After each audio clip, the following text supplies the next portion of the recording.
Hi guys, so GB News, which I think is pro-Tory, but I can't be certain about that, but it's certainly pro-Brexit, tried to get a grip of the shortage of chickens that are available for the likes of KFC and Nandos. Now, Nandos is a restaurant chain around Britain. Incidentally, the restaurants in Northern Ireland don't seem to be affected.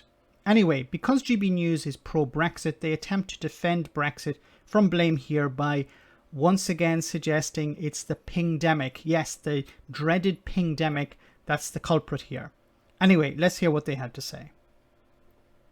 The industry body has called on the government to fast-track workers as the sector faces severe disruptions that have forced restaurants, including Nandos and KFC, to adjust or cancel their service. I remember when there was the great Nando's chicken crisis, we all thought that this country would be able to survive that. People started calling KFC. the police. Yeah, KFC, that was one. People started calling the police, didn't they? Yeah. Going, oh, no, I can't get hold of my chicken. It's like, can you imagine having to deal with that? That looks awful. I don't want to see a raw chicken. Well, I mean, yeah, but I suppose it's the reality of it, isn't it? That's why people go vegan. Nando's had to shut around 50 restaurants this week temporarily after apparently running short. Yeah. So fast-track chicken. Who would you fast-track? I guess restaurant workers? I don't... Why would you fast-track restaurant workers when it's the industry that is suffering a shortage? The restaurant workers the restaurant industry is also suffering a shortage. The problem is every industry seems to be suffering a shortage. I don't know. Well, I don't know, really. I mean, I do wonder whether or not it's Brexit or whether it's the Pingdemic. It's Brexit. Why is this so difficult to understand? If Northern Ireland isn't affected, then it's not the Pingdemic, because Northern Ireland is still part of the UK. And Northern Ireland will be affected by the Pingdemic. But the reason Northern Ireland is not affected here is because Northern Ireland has access to workers and it has access to heavy goods vehicle drivers.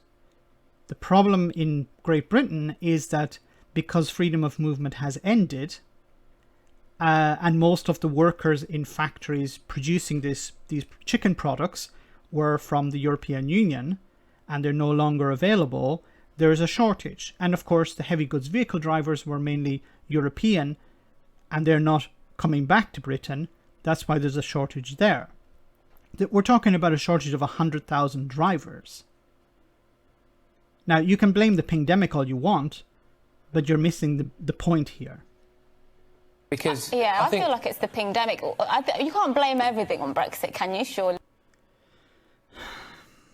You can't blame everything on Brexit. No, nobody's blaming everything on Brexit. We're blaming the shortage of workers available to work on farms and in factories on Brexit, and we're blaming the shortage of heavy goods vehicle drivers on Brexit. Why? Because I don't know if these guys voted for it, but they supported, it seems, the ending of freedom of movement. If there's no more freedom of movement, it's more difficult for companies in Britain to hire workers from abroad that they rely on. Because, I'm sorry to break it to many people, but most British people don't want to work in processing plants. Generally, the pay is not very good and the conditions are terrible. Trade unions have been complaining about the conditions in these processing plants for years. Driving a truck takes you away from your family for a long periods of time. A lot of people don't want to do that. The pay is not great either, from what I've heard.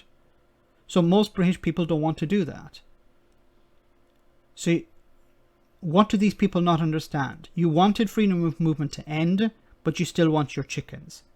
You know, because factory workers seem to be the focus, and if you are in a factory by definition, and you know, when we had the Pingdemic that was pinging everyone left, right and centre, if you're stood within 20 feet of someone pretty much who's even come into contact with someone themselves, then you're off work. So I don't know whether or not there's issues really regarding the Brexit thing, but certainly for me the Pingdemic seems to be the one I would have thought. How long are you going to continue with this excuse of the Pingdemic? Are we going to be hearing until, for the next 5 years about how, yes, it's the Pingdemic, it's not Brexit, it's not the ending of freedom of movement. Yes, it's the Pingdemic that's the problem. Because it's an easy scapegoat.